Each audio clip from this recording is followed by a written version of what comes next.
The National Law University Meghalaya celebrated its first Foundation Day at the APJ Abdul Kalam Auditorium yesterday.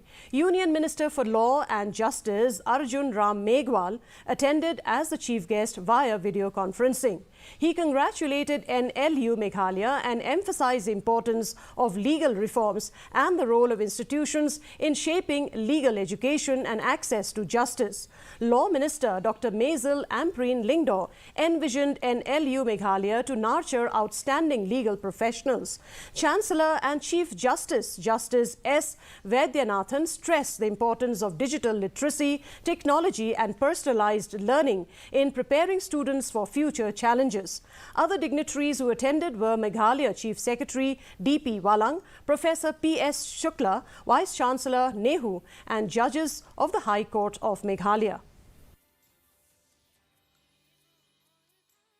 A tree plantation